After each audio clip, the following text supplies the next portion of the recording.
शुक्लांबरधरं देवं शशिवर्णं चतुर्भुजं प्रसन्नवदनं ध्यायेत् सर्वविघ्नोपशान्तये।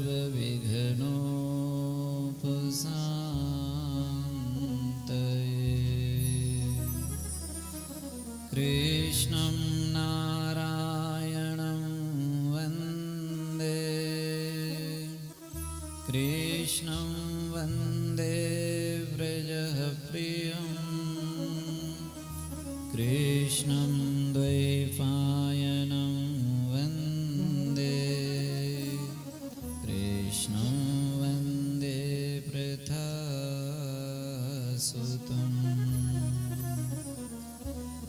सच्चिदानन्दरूपाय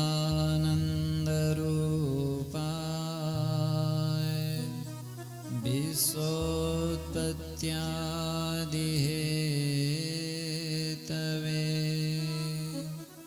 तापत्रयविनाशाय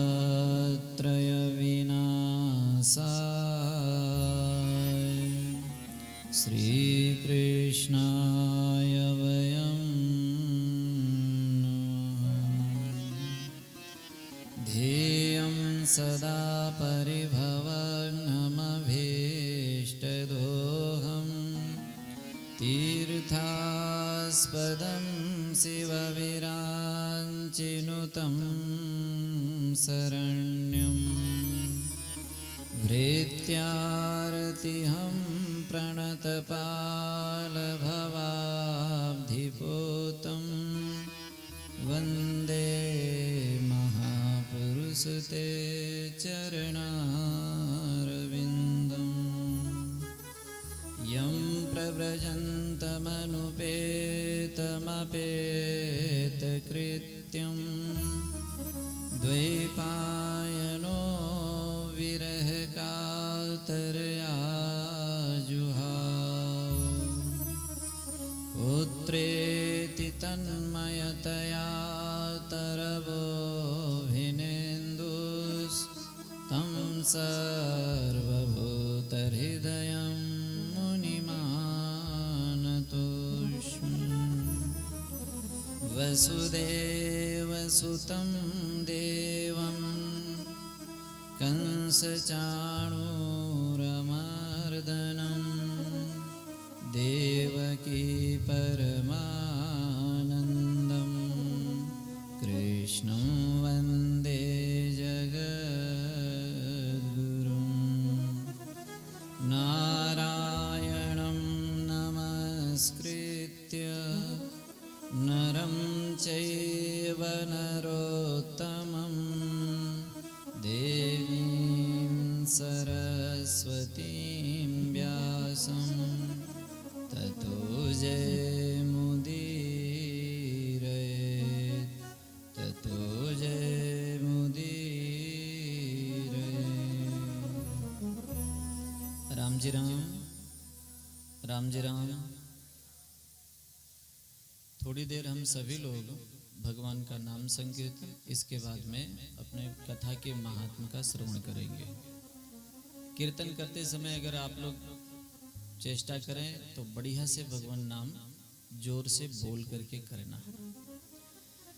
मेरे मन एक बार श्री राधे गोविंद बोल, मेरे मन एक बार श्री राधे गोविंद बोल, मेरे मन एक बार श्री राधे गोविंद बोल, मेरे मन एक बार श्री राधे गोविंद बोल, श्री राधे गोविंद बोल, श्री राधे गोपाल बोल, श्री राधे गोविंद बोल, श्री राधे गोपाल बोल, श्री राधे गोविंद बोल, श्री राधे गोपाल बोल, श्री राधे गोविंद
श्री राधे गोविंद बोल। मेरे मन बार बार श्री राधे गोविंद बोल। मेरे मन बार बार श्री राधे गोविंद बोल। श्री राधे गोविंद बोल। श्री राधे गोपाल बोल। श्री राधे गोविंद बोल। श्री राधे गोपाल बोल। श्री राधे गोविंद बोल। श्री राधे गोपाल बोल। श्री राधे गोविंद बोल। श्री राधे गोपाल बोल। मेरे मन बार बार श्री राधे गोविंद बोल। मेरे मन बार बार श्री राधे गोविंद बोल। श्री राधे गोविंद बोल। श्री राधे गोपाल बोल। श्री राधे गोविंद बोल। श्री राधे गोपाल बोल। श्री राधे गोविंद बोल। श्री राधे गोपाल बोल। श्री राधे गोविंद बोल। श्री राधे गोपाल बोल। बोल मेरे मन बार बार श्री राधे गोविंद बोल। मेरे मन बार बार श्री राधे गोविंद बोल। मेरे मन बार बार श्री राधे गोविंद बोल। मेरे मन एक बार श्री राधे गोविंद बोल। मेरे मन बार बार श्री राधे गोविंद बोल। मेरे मन बार बार श्री राधे गोविंद बोल। श्री राधे गोविंद बोल। श्री राधे गोपाल बोल। श्री राधे गोविंद बोल। श्री राधे गोपाल बोल। श्री राधे गोविंद बोल। श्री राधे गोपाल बोल। श्री राधे गोविंद बोल। श्री राधे गोपाल बोल। मेरे मन बार बार श्री राधे गोविंद बोल। मेरे मन एक बार श्री राधे गोविंद बोल। मेरे मन बार बार श्री राधे गोविंद बोल। मेरे मन बार बार श्री राधे गोविंद बोल। मेरे मन बार बार श्री राधे गोविंद बोल। ओ मेरे मन बार बार श्री राधे गोविंद बोल। मेरे मन बार बार श्री गोविंद बोल। मेरे मन बार बार श्री राधे गोविंद बोल। मेरे मन एक बार श्री राधे गोविंद बोल। मेरे मन एक बार श्री राधे गोविंद बोल।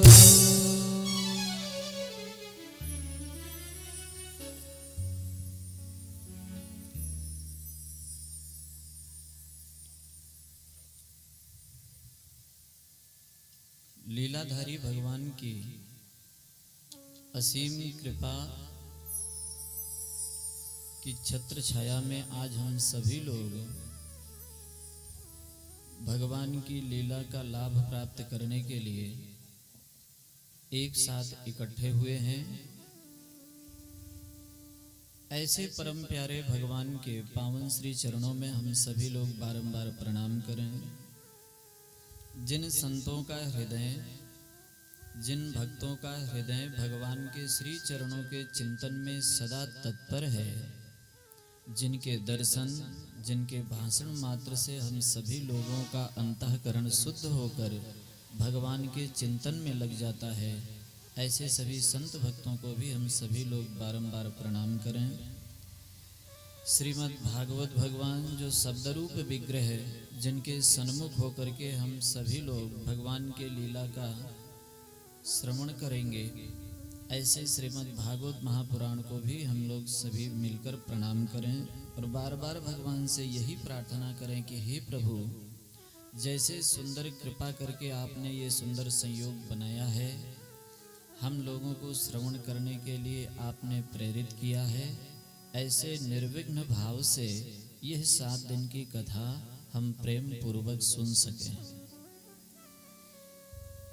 आप और हम दोनों जानते हैं, कई बार ऐसा श्रवण भी किया है कि जब अनंत जन्मों का पुण्य प्राप्त होता है, उदय होता है, तब भगवान की तरफ हमारी गति बढ़ती है।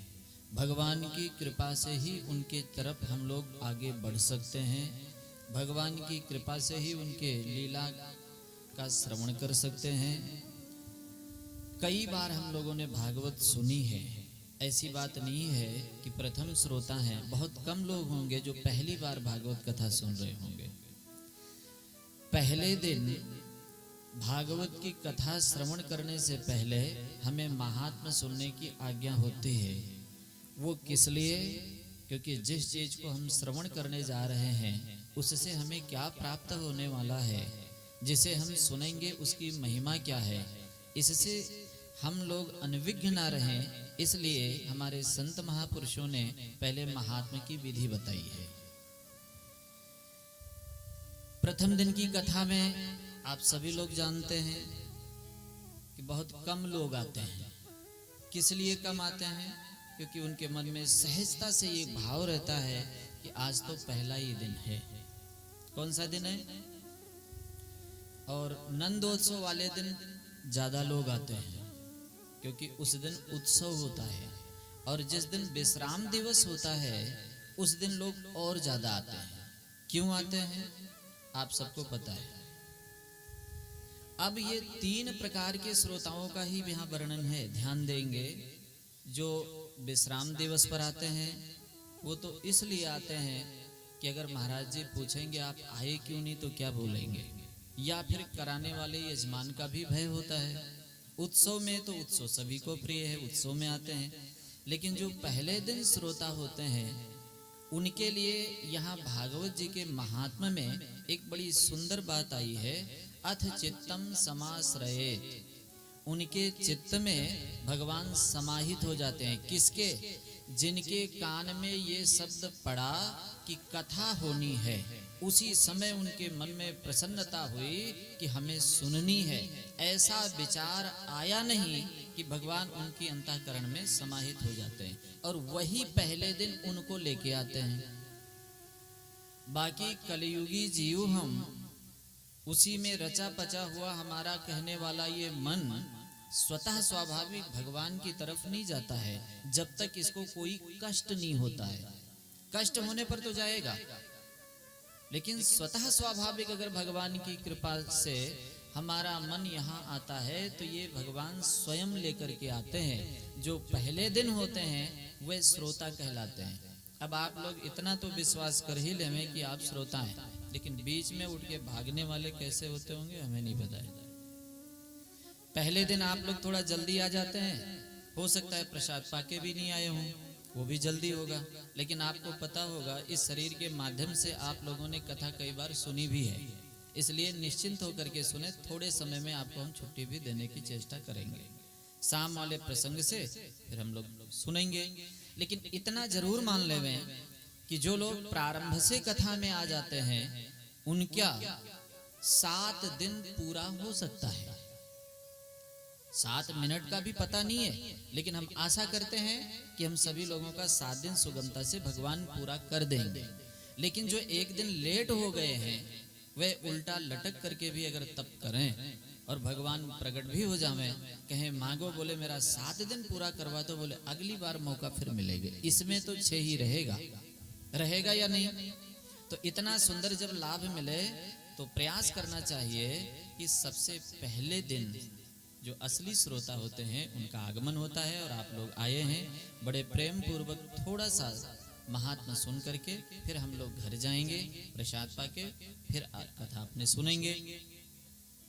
महात्मा में सबसे पहले आप देखेंगे वंदना का प्रकरण है। इस वंदना के प्रकरण में सबसे पहली पूजा किसकी होती है बता सकते हैं आप लोग? किसकी? भगवान गणपति की। इनकी सबसे पहली पूजा क्यों होती है? क्योंकि एक विधान बनाया गया, एक व्यवस्था बनाई गई। बड़े ध्यान पूर्वक सुनना। ठाकुर जी की कुछ ऐसी लीला है कि इनकी याद आ रही है मेरे को। हम जितने यहाँ बैठे हुए हैं प्रत्येक व्यक्ति के मन में एक अपना अलग संसार है या नहीं है? हर व्यक्ति एक अपना जीवन सोचता है, ऐसे चलना चाहिए, ऐसे होना चाहिए, ऐसे होना चाहिए, लेकिन सभी के मन की नहीं होती है। 2 व्यक्ति भी एक जैसा नहीं सोचते हैं, नहीं चाहते हैं। फिर भी 125 करोड़ लोग अपने भारत के परिधि में रह रहे हैं। आप विचार करें क्या कारण है रहने का। वो कारण है नियम। कुछ नियम बनाए गए, इन नियम के अंतर्गत हम लोग रह पा रहे हैं। और अगर स्वतंत्र होते, छुट्टी मिल जाए एक व्यक्ति को भी, तो ये संसार ऐसा रहेगा क्या? इसीलिए भगवान की तरफ से भी एक विधान बनाया गया कि हमारे हर कार्य के अधिष्ठात्री देवता हैं, हर अंगों के अभिमानी देवता हैं, हर ग्राम के देवता हैं, हर पुर के देवता हैं, हर क्षेत्र के देवता हैं। ये सारे देवता जो लौकिक भी हैं और पारलौकिक हैं, इनमें सबसे पहली पूजा किसकी होनी चाहिए?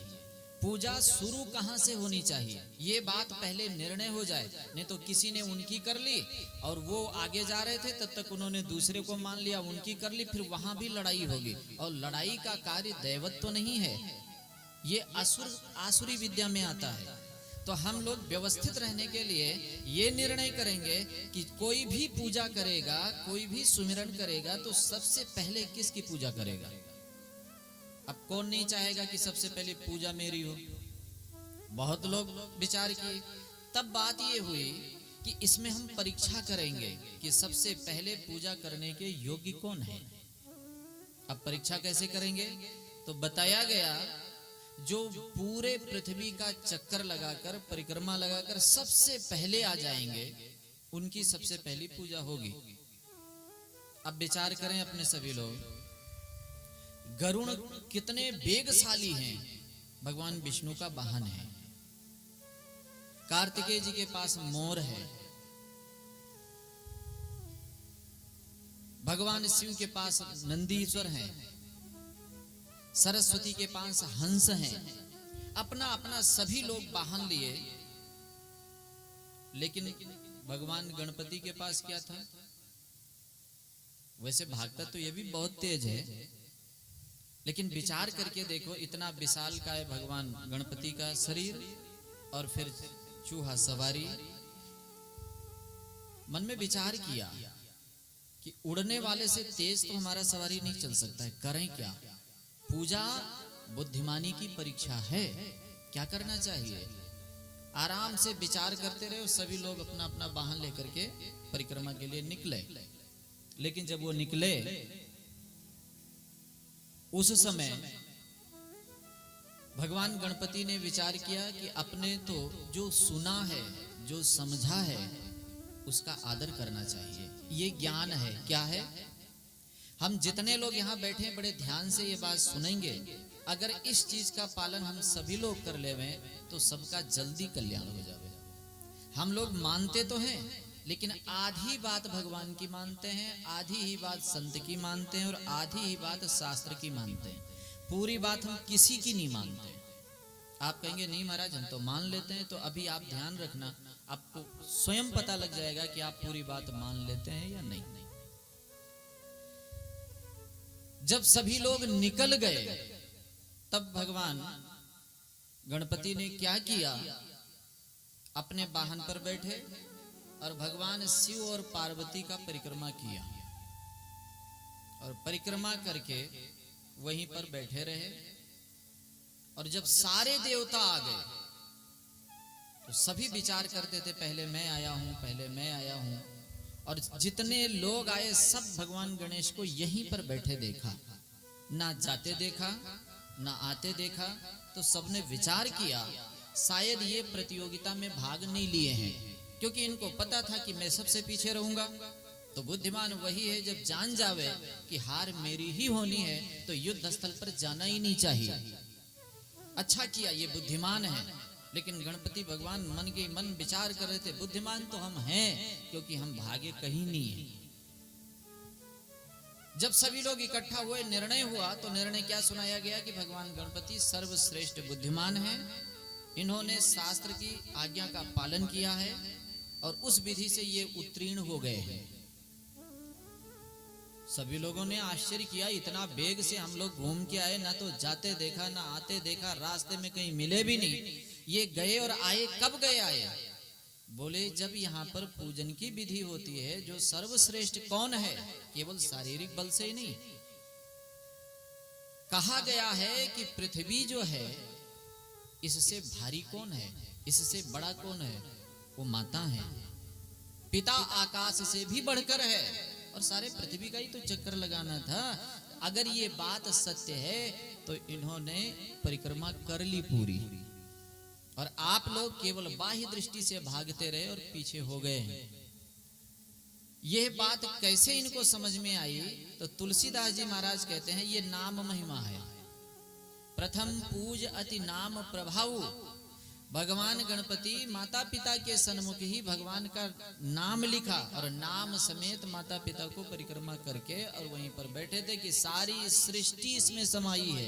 एक पृथ्वी नहीं, अनंत ब्रह्मांड को धारण करने वाले परमात्मा भी नाम महाराज में छुपे हुए हैं। और जब तर्क में ये श्रेष्ठ हुए, इनकी पूजा हुई। इसीलिए आज हम सभी लोग तभी से बुद्धि के जो देवता होते हैं वो भगवान गणपति हैं। सुबह उठ करके जो लोग इनको प्रणाम करते हैं, कोई भी काम करना हो तो इनको याद करते हैं, वो कार्य में सफल ही होंगे। ये सर्वश्रेष्ठ तो है ही हैं। जितने भी विघ्न हैं उनके ये क्या हैं बता सकते हैं? ये रक्षक हैं, ये नायक हैं, ये उनके मुखिया हैं, मालिक हैं, सारे चीज यही हैं। अगर हम इनकी उपासना नहीं कर पाते हैं तब क्या होगा? आपके कार्य में विघ्न आएगा। अगर आप इनकी उपासना कर लेते हैं तो जीवन में किसी प्रकार का विघ्न नहीं आएगा। अब कई लोग यहाँ कहते हैं कि महाराज जी एक बात बताओ, अगर हम भगवान गणेश जी का अगर उपासना नहीं करें तो ये नाराज हो जाएंगे और जो करे उससे राजी हो जाएंगे। ये तो आम लोगों में भी यही बात है। भगवान गणपति की उपासना की विधि यहाँ पर ये नहीं आई है। जो ज्ञान उसके जीवन में विघ्न आएगा ही आएगा। इनके याद मात्र से ज्ञान निर्मल होता है। और विशेष बात आपको मैं ये भी बता दूं कि कलयुग के अंदर जो विधान आया हुआ है वो ये आया है, अगर आपको अपना कल्याण करना है, उद्धार करना है, तो कौन से देवता की उपासना करना चाहिए? भगवान राम और भगवान कृष्ण की। इनकी उपासना से कलयुग में बहुत जल्दी भगवत प्राप्ति होती है। लेकिन आज आप देखेंगे कि बहुत कम लोग हैं जो भगवान राम और भगवान कृष्ण की उपासना करने वाले हों। लौकिक देवता में ज्यादा मन लगा करके अपना समय वह व्यर्थ खोते हैं। अगर आपको लौकिक सिद्धि चाहिए तो किसकी करनी चाहिए? तो लिखा है कली चंडी विनायको। कलयुग के अंदर या तो काली की उपासना या भगवान विनायक की उपासना, गणपति की उपासना करने से बहुत जल्दी सिद्धि मिलती है। उस दृष्टि से भी अब आप कहेंगे महाराज तो फिर काली उपासना हम क्यों ना करें? क्योंकि उनमें और इनमें फिर एक फर्क आ जाता है, रजोगुणी, तमोगुणी और सतोगुणी।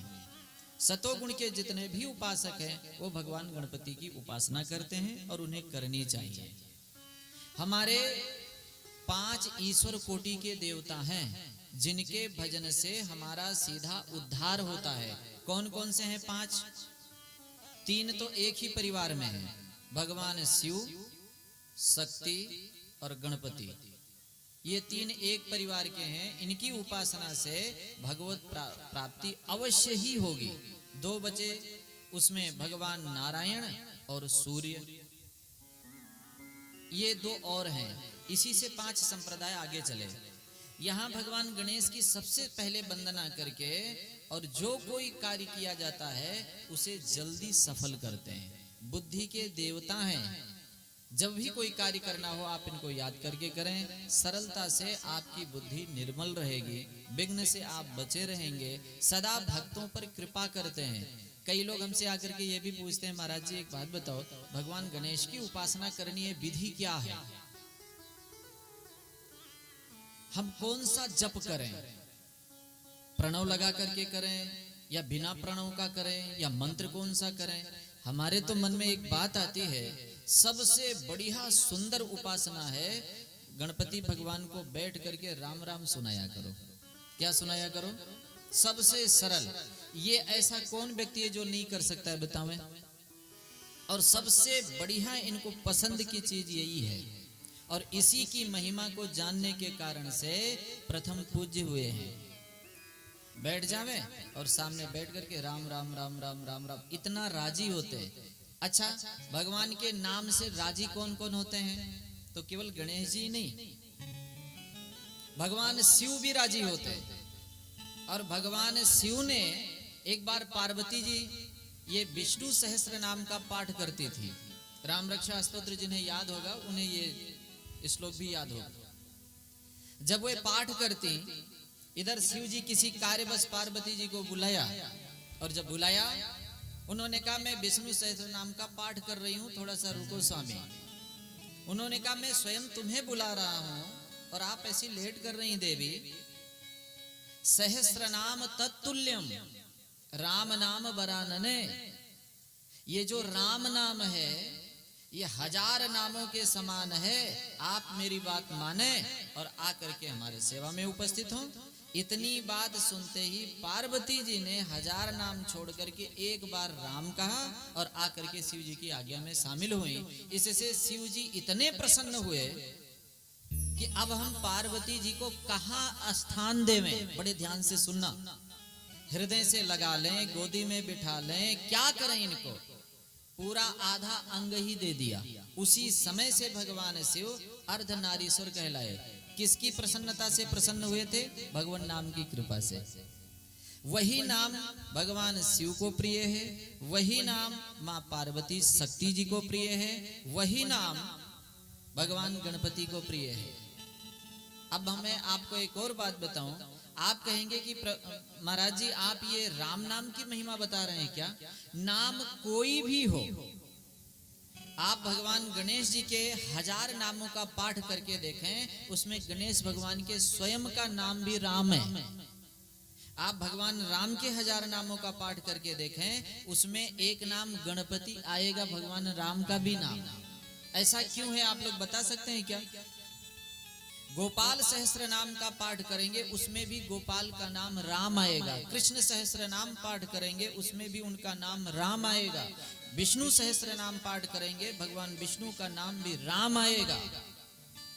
आप किसी का भी सहस्त्र नाम पाठ करके देख लें, उसमें राम शब्द जरूर मिलेगा आपको। कारण क्या है?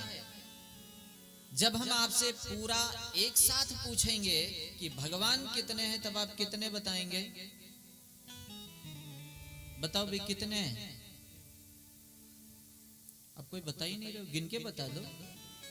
भगवान एक ही हैं। कितने हैं?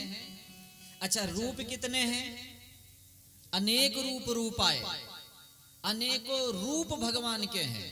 इसीलिए जब नारद जी ने भगवान से मांगा अपना रूप दे दो, ये नहीं कहा कौन सा रूप दे दो, तब भगवान ने सोचा बहुत अच्छा कि हमारे सारे रूप हैं, हम अनुरूप दे देंगे आपको। कैसे अनुरूप? तब क्या बनाया? बंदर। यह भी भगवान का ही रूप है। रूप अनेक हैं और भगवान, हमें तो लगता है अगर भगवान भी 2 होते तो अपने लोगों को ज्यादा मेहनत नहीं करनी पड़ती, आराम से बढ़िया घर में रहते।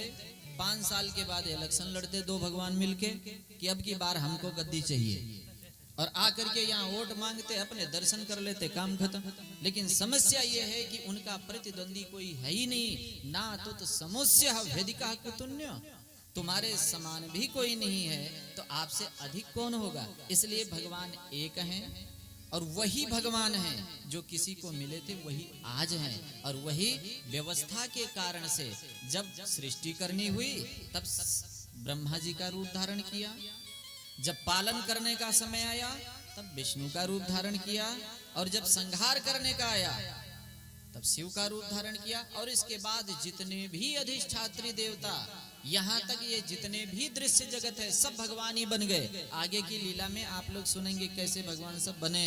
इसलिए भगवान गणपति ही सभी रूपों में है, भगवान राम सभी रूपों में है। साधक को क्या करना चाहिए? इसी भाव से आगे बढ़ करके, और जिन जिन कार्यों के लिए जिन जिन रूपों की नियुक्ति हुई है, उन नियुक्तियों के सामने वैसे यथापूर्व उनका पूजन करें, प्रणाम करें, और समग्र रूप भगवान का मान करके उनकी सेवा और पूजा करें। प्रथम इनकी पूजा हो करके इसके बाद में कहते हैं कि भागवत जी की महिमा क्या है। तो इसमें सूत सौनक संवाद के द्वारा भागवत जी के महात्म का शुरुआत होता है। ध्यान से इनमें आप लोग सुनेंगे। सूत जी कहते हैं सर्व सिद्धांत निष्पन्नम संसार भय नाशनम। कोई ऐसी चर्चा हमें आप सुनाओ जो सारे सिद्धांतों का पालन करने वाली हो और संसार के भय से सदा के लिए मुक्त करने वाली हो। हम आपको ऐसी कथा सुनाएंगे। लेकिन जब यहां शौनक आदि ऋषियों ने पूछा कि चिंता मणिर लोक सुखम, कोई ऐसी कथा सुनाओ जो चिंतामणि के समान हो। चिंतामणि नाम आप लोग सुने हैं कि नहीं? चूड़ामणि नाम सुने हैं या नहीं सुने हैं? सुंदरकांड में चूड़ामणि का वर्णन आता है, जो सिर के ऊपर, यहां माताएं बोरला बोलती हैं, क्या बोलती हैं? बोरला को ही कहीं कहीं चूड़ामणि बोलते हैं, और कहीं यहां जो बांधते हैं फूल वहां पर लगाते हैं। लेकिन ये जो बोरला है इसी को माना गया है चूड़ामणि। ये हर जगह नहीं किया जाता है, दूसरी जगह तो फूल आदि लगाते हैं, ऐसा मैंने सुना है। जो भी को सिर पर धारण करने वाली जो मणि होती है उसका नाम है। लेकिन एक चिंतामणि भी है। चिंतामणि के विषय में वर्णन आता है, अगर वह मणि हमारे पास हो और हम उसके सामने बैठ करके जो भी चिंता करेंगे वो पूरा हो जाएगा। क्या करेंगे? चिंता नहीं, चिंतन। अगर आप चिंता भी करते हैं तो वो भी वैसे ही बन जाएगा। इसीलिए अच्छी चीजों के सामने चिंतन करना चाहिए। तो कहते हैं कोई ऐसी कथा हो जिसको सुनते सुनते हमारे मन में जो जो चिंतन आए वो सब पूरा हो जावे, ऐसी कथा सुनाओ। तो कहते नहीं, हम इससे भी बढ़कर कथा आपको सुनाएंगे कि जो जो आपके मन में चिंतन आएगा उनमें से जो अच्छा अच्छा होगा वो आपको मिलेगा। ध्यान देना, बड़ी सुंदर बात यहाँ पर आई है। आगे इसी विषय का खुलासा होगा। एक तो जो जो आप सोचो वही हो जाए, ये कथा ऐसी सुनाना। तो इसके लिए आप लोग दृष्टांत सुने हुए हैं कि एक कोई व्यक्ति था, ऐसे बढ़िया सुंदर धूप निकली हुई थी, गर्मी से परेशान था, मन में विचार आया कोई छांवदार वृक्ष मिलता उसके नीचे में खड़ा हो जाऊं। उसको एक वृक्ष दिखा लेकिन उसमें कोई पत्ते नहीं थे। उसको थोड़ा सुकून मिला और मन में चिंतन हुआ। ध्यान देना, ये चिंतन वाली बात, काश इसमें बढ़िया सुंदर हरे हरे पत्ते होते तो कितना अच्छा होता। जैसे चिंतन किया पत्ते निकल आए और बढ़िया सुकून मिला। और जैसे पत्ते छांव के सुकून मिला तब उसने विचार किया अगर धीरे धीरे हवा चलती होती तो कितना सुंदर लगता। हवा भी चलने लग गई, धूप से तो वो बच गया। जब हवा चलने लग गई, थकान भी मिट गई, अब क्या लगा? भूख। फिर मन में आया यही गर्मा गर्म सुंदर सुंदर भोजन होता तो कितना बढ़िया होता। थाल परोस करके आ गई। उसने कहा वाह, आज तो बड़ी सुंदर जगह आए हैं, जो मन में आता है वही पूरा होता है। उसने अच्छी तरह से जीम लिया और जीमने के बाद मन में क्या आता है? कथा सुनने का। अब विश्राम करने के लिए बढ़िया सैया होती तो कितनी सुंदर होती। सैया भी लग गई वहीं पर, उसमें लेटा। आखिर मन ही तो था। फिर चिंतन किया जंगल है, अगर शेर आवे खा जाए तो। शेर भी प्रकट हुआ और उनको खा गया। ऐसा चिंतामणि हमें किस काम की? आप विचार करके देखें। कथा ऐसी चिंतामणि नहीं है। हम आपको ऐसा चिंतामणि देंगे जो सर्व सिद्धांत निष्पन्नम संसार भय नाशनम। सभी सिद्धांत जो तुमने कहा है उससे तो निष्पन्न रहेगी ये कथा, लेकिन संसार में जितने भी भय हैं उन सभी भयों का नाश करने वाली होगी। उस भय से तुम्हारा नाश नहीं होगा, उस भय का ही ये कथा नाश कर देगी। तो ऐसी कौन सी कथा है? बोले श्रीमद् भागवतम शास्त्रम कलौ कीरेण भासितम। हम आपको श्रीमद् भागवत कथा सुनाएंगे। ये हर किसी को मिलती नहीं है। जन्मांतरे भवेत पुण्यम तदा भागवतम लभेत। जिसको जन्म जन्मांतर की पुण्य उदय होते हैं उनको ये कथा श्रवण करने का लाभ प्राप्त होता है। ये किसने सुनाया था? बोले यह परीक्षिते कथा वक्तुम सभायाम संसिते सुखे। महाराज श्री सुखदेव जी एक सभा में परीक्षित जी को ये कथा सुनाई। और याद रखना ये कथा कोई साधारण कथा नहीं थी। शौनक आदि ऋषियों बोले फिर कैसी कथा थी? बोले ये कथा जैसे शुरू हुई उसमें हम भी वहां पर थे। देवता लोग आए और अमृत लेकर के कलश, और बोले अपने बदल लेते हैं। हे महाराज ठहरो ठहरो, ये कथा तुम हमें दे दो और इसके बदले में कलशामृत श्री परीक्षित जी को दे देता हूं। जब यहाँ विनिमय की बात आई, एवं विनिमय जाते सुधा राज्ञा प्रपीयताम, मैं इसके बदले आपको अमृत दूंगा।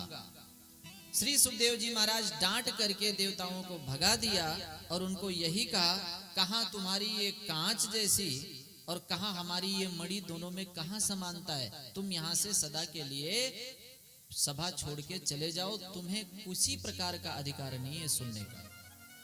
इस विषय में भी कई लोग बात करते हैं कि महाराज जी एक बात बताओ, आखिर परीक्षित को मरने का ही तो भय था। ध्यान से सुनना भाई, महाराज परीक्षित को मरने का ही तो भय था। अगर वे अमृत पी लेते तो सदा अमर हो जाते। उन्होंने अमृत क्यों नहीं लिया? अरे आज उस समय की अमृत की बात करते हैं महाराज। यहाँ अगर पेट साफ होने वाला चूर्ण भी कोई दे रहा हो तो मैं तो कथा छोड़ के भाग जाऊं, वो ले लूं।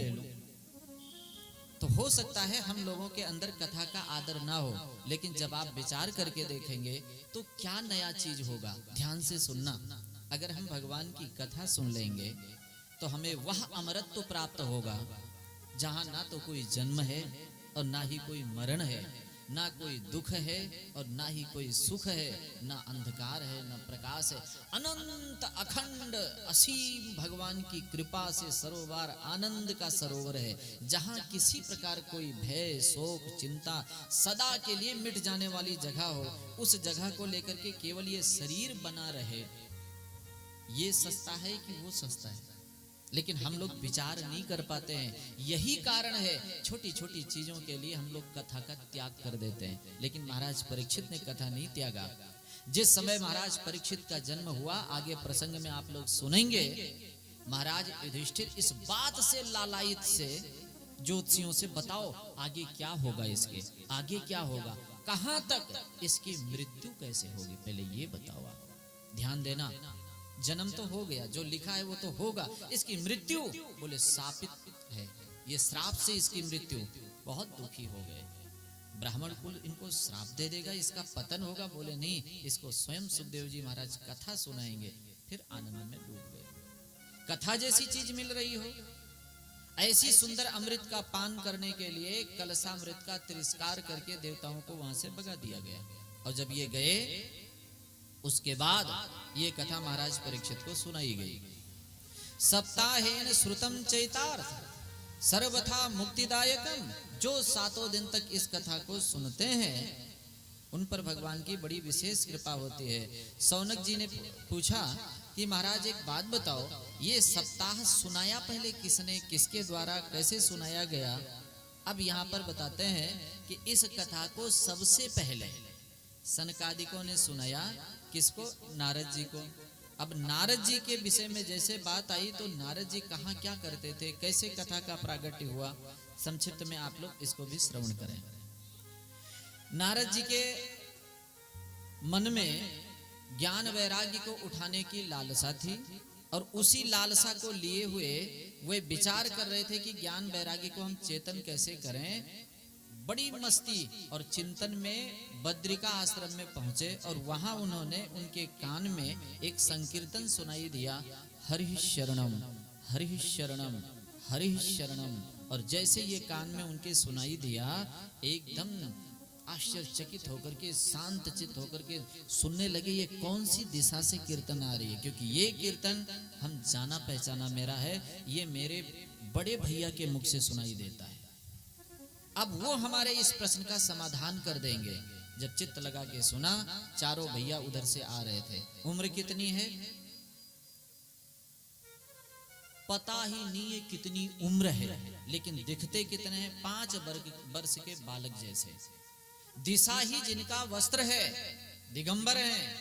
और आकर के नारद जी से कहा, नारद जी आप संसारियों की तरह इस तरह चिंतित दिखाई देते हैं, क्या कारण है? तब उन्होंने अपनी बात बताई, भैया मेरे मन में भ्रमण करने की इच्छा जागृत हुई, मैं वहां से चला। कहां से? जहां भी मैं था, अपने मन से आनंदित था, लेकिन भ्रमण करने की इच्छा हुई। सबसे पहले मैं मृत्यु लोक आने का विचार किया मृत्यु लोक में कहां आया? तो सबसे पहले पुष्कर आए, राजस्थान। पुष्कर में आकर के हमने दर्शन किया, यहां मन नहीं लगा, प्रयाग गया, काशी गया, रामेश्वरम गया, जगह जगह तीर्थों में भटकता भटकता सभी जगह देखा, लेकिन हमें चैन नहीं पड़ा। क्या क्या देखा? तीर्थों के अंदर का तीर्थत्व तो समाप्त हो चुका है। वहां लोग जाते तो थे भजन करने के लिए, सत्संग करने के लिए, लेकिन वहां पर भी मन में विचार कर लिया यहां दुकान खोल लें तो ठीक चलेगा। वो दुकान खोल के बैठ गए। जब उन्होंने दुकान खोल लिया, तब जाने वाले लोग जो अपने घर से अपना आटा लेके जाते थे, उन्होंने कहा नहीं वहां होटल खुल गया, वहीं जीम लेंगे। वो ये ले जाना बंद कर दिया। अब वहां झूठा खाने लग गए। क्या करने लग गए? झूठ बोलने लग गए, पाप करने लग गए। गए तो नष्ट करने के लिए। आपको पता है कि तीर्थ हम क्यों जाते हैं? इधर जो भी पाप हुआ हो वो जाके वहां धुल जाए, इसीलिए तो जाते हैं ना। और जब वहां जाकर के हम खरीदारी करते हैं, तब वहां झूठ बोलते हैं। झूठ बोलना पुण्य है, झूठ बोलना पुण्य होता है, और वो भी तीर्थों में। वहां इतना सुंदर झूठ बोलते हैं, पर्स में पैसे हैं, साथ में पैसे हैं, लेकिन उसको बोलते हैं ना मेरे पास इतने ही पैसे हैं। आप बताओ, कोई भी यात्री पूरा पैसा देकर के सामान खरीदता है कभी? क्या? अच्छा, दुकानदार को नहीं पता होगा ये झूठ बोल रहे हैं, भगवान को नहीं पता होगा। वहां किया गया पाप आप कहां धुलेंगे? तब परिणाम क्या निकला कि यहाँ का पाप नष्ट हुआ नहीं, और वज्र ले पाप वहां करके हम और आ गए। अब हमारा सुधार नहीं होगा, और धीरे धीरे तीर्थों में इसी चीज का बोलबाला हो गया। वहां के पंडे पुजारी सोचने लग गए कोई आवे तो मैं उनसे पैसा लूं, और यहाँ से जानने वाले में पैसा ना दूं। बस इसी बात की तीर्थ रह गई, बाकी कोई तीर्थ तो नहीं रहा। फिर मैंने क्या किया? भ्रमण करते करते गृहस्थों में चला गया। भैया गृहस्थ में गया, जहां पर ब्रह्मचारी से लेकर सन्यासी तक सभी को आश्रय मिलता है, सभी की सेवा होती है, सारे धर्म कर्म किए जाते हैं। जहां पर ब्रह्मचारी से लेकर भगवान तक अवतार लेते हैं, जन्म लेते हैं, उस गृहस्थ के अंदर मैंने देखा कि केवल कलह का जगह अखाड़ा बन चुका है। वो हर बात में कलह होने लग गई। कोई किसी की मर्यादा नहीं रख रहा है, किसी के हृदय में धैर्य नहीं बचा है, किसी के जीवन में तितिक्षा नहीं बची है, किसी के जीवन में त्याग नहीं है, किसी के जीवन में प्रेम नहीं बचा है। क्या बचा है? केवल लोभ बचा है, लोभ, क्रोध बचा है, काम बचा है। ये सारे आसुरी गुण उनमें उत्पन्न हो गए हैं। जिन चीजों का शास्त्रों में निषेध है, उसे वो शौक से करने लग गए हैं। क्या बतावें भैया, जिस कन्या को देने के बाद में जहां दी गई है उसके सीमा में पानी तक नहीं पीते थे, उस कन्या का विक्रय करने लग गए हैं। भैया इन सब पापों को देख करके मैं बड़ा दुखी हो गया। जहां की संस्कृति इतनी सुंदर थी, मृत्यु पर्यंत तक स्त्रियों का मस्तक भी आम जनता नहीं देख सकती थी, आज वे केसों का श्रृंगार करने लगी। भैया जहां इतने अदब से रहने वाली संस्कारित स्त्रियां होती थी, वे अट्टहास करने लग गई हैं। जो लोग अपने माता पिता को मातृदेवो भव कहते थे, आज वे उनका तिरस्कार करके साला से सलाह लेने लग गए हैं। स्याल को बुद्धिदायका। जिन चीजों के बेचने का निषेध था, उन चीजों को बेचना शुरू कर दिया गया है। ऐसी सारी बातें मैंने गृहस्थ में देखी है भैया। फिर मेरे मन में आया मैं त्यागी बैरागी के पास चला जाऊं। जो लोग भजन करने निकले हैं, कम से कम वहां तो शांति होगी। वहां जाकर के देखा तो वहां तो और उल्टा दिखा भैया। जिनको विरक्ति में रहना चाहिए, वो बहुत बड़ी पसारा कर चुके हैं। हल्ला हो रहा है, अगर वहां गया, ये हल्ला कहां? बोले मौनी जी के यहां हो रहा है। विचार करके देखें, जितनी उल्टे चीज थे सब पृथ्वी पर कलयुग के कारण से आ गया है भैया। फिर मैं बेचैन होकर के वृंदावन जाने के लिए मन किया। मेरा मन हुआ कि मैं वृंदावन चलूं, क्योंकि वृंदावन ये स्वयं श्री ठाकुर जी का अपना निज स्वरूप है। ब्रह्म वैवर्त पुराण जब आप लोग पढ़ेंगे या गर्ग संगीता आप लोग पढ़ेंगे, तो आप उसमें देखेंगे साफ शब्दों में लिखा है, जिस समय किशोरी जी यहाँ नहीं आ रही थी, तब भगवान स्वयं ये बात याद दिलाई, किशोरी जी आप हमारे साथ में मृत्यु लोक में पधारे हैं, क्योंकि आपके ऊपर 100 वर्ष का हमारे वियोग का साप भी है, और वो साप यहाँ का बहुत समय बीत जाएगा, तुम वहीं चलो, मृत्यु लोक में बहुत कम समय में ये 100 साल पूरे हो जाएंगे। फिर भी किशोरी जी मानी नहीं। तब पूछा किस लिए आप नहीं चल रही हैं? बोले आप यमुना जी को साथ ले चलो, वृंदावन साथ ले चलो, गिरिराज गोवर्धन, तब मेरा मन लगा रहेगा वहां। ये दिव्य है स्वयं, और इस वृंदावन के लिए तो कितने लोगों ने, कैसी कैसी सुंदर संतों ने भाव प्रकट किया है। श्री राम वृंदावन अगर आप लोग गए होंगे, देखे होंगे, तो कैसा दिव्यता है, कैसे लोग वहां पर रह करके कैसे अपने जीवन को जीते हैं। एक भाव आप लोग वृंदावन का सुने। सुना लगे सारा देश वृंदावन कुटिया बनाऊंगी, सुना लगे सारा देश वृंदावन कुटिया बनाऊंगी, सुना लगे सारा देश वृंदावन कुटिया बनाऊंगी, कुटिया बनाऊंगी, कुटिया बनाऊंगी, मैं कुटिया बनाऊंगी, धर जोगन का भेष श्याम दर अलख जगाऊंगी, धर जोगन का भेष श्याम दर अलख जगाऊंगी, सोना लगे सारा देश वृंदावन कुटिया बनाऊंगी, सोना लगे सारा देश वृंदावन कुटिया बनाऊंगी।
जन्म के फेरे संतन की प्रसादी लेके, संतन की प्रसादी लेके जमुना जल में नहाऊंगी, वृंदावन कुटिया बनाऊंगी, सोना लगे सारा देश वृंदावन कुटिया बनाऊंगी, सोना लगे सारा देश वृंदावन कुटिया बनाऊंगी, धर जोगन का भेष श्याम दर अलख जगाऊंगी, सोना लगे सारा देश वृंदावन कुटिया बनाऊंगी।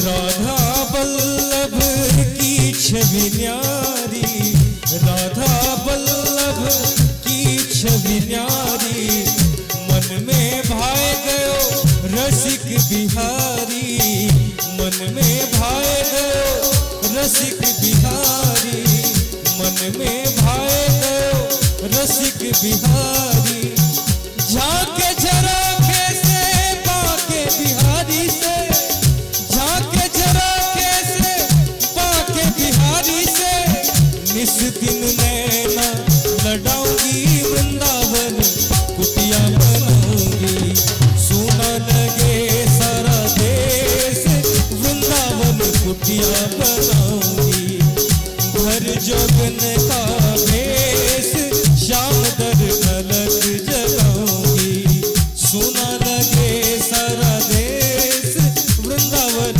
कुटिया बनाऊंगी।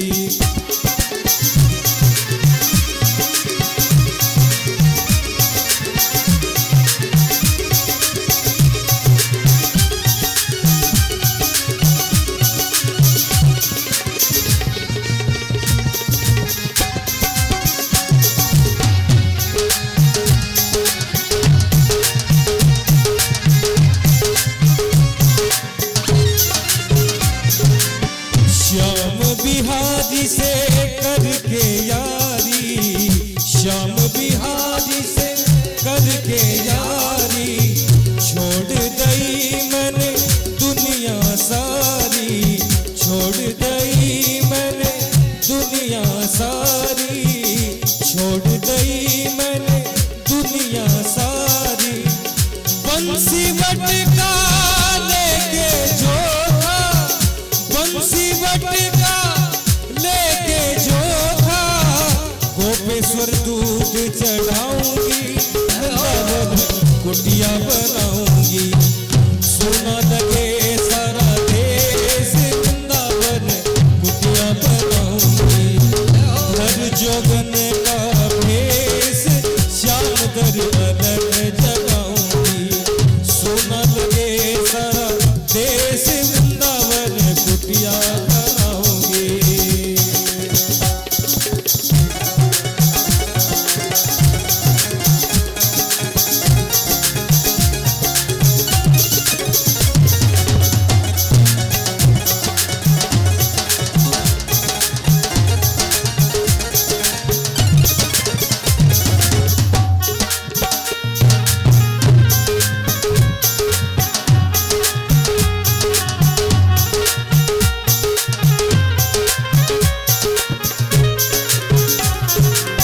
गोपीनाथ और मदन मोहन जी, गोपीनाथ और मदन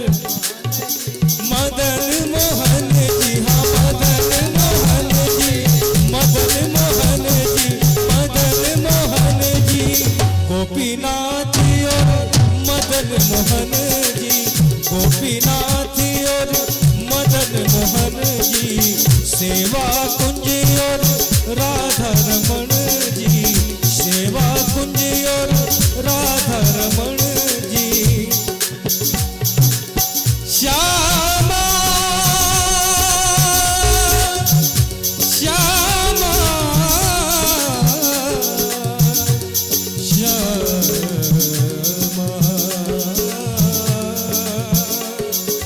निर्नि गरे गरे मगा मगा मगा मगा मगा मगा मगा रे सा, निर्नि गरे गरे मगा मगा मगा मगा मगा मगा मगा रे सा।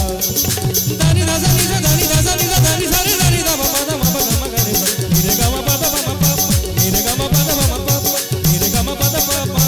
राधा रमण और मदन मोहन जी, राधा रमण और मदन मोहन जी। गोपीनाथ और मदन मोहन जी, गोपीनाथ और मदन मोहन जी। निधिवन की परिक्रमा देके, निधिवन की परिक्रमा देके, गोविंद जी रा गुण गाऊंगी, वृंदावन कुटिया बनाऊंगी। गोविंद जी रा गुण गाऊंगी, वृंदावन कुटिया बनाऊंगी। सोना लगे सारा देश, वृंदावन कुटिया बनाऊंगी। कुटिया बनाऊंगी मैं, कुटिया बनाऊंगी, कुटिया बनाऊंगी मैं, कुटिया बनाऊंगी मैं, कुटिया बनाऊंगी, कुटिया बनाऊंगी मैं, कुटिया बनाऊंगी। घर जोगिन का भेष, श्याम दर अलग जगाऊंगी। सोना लगे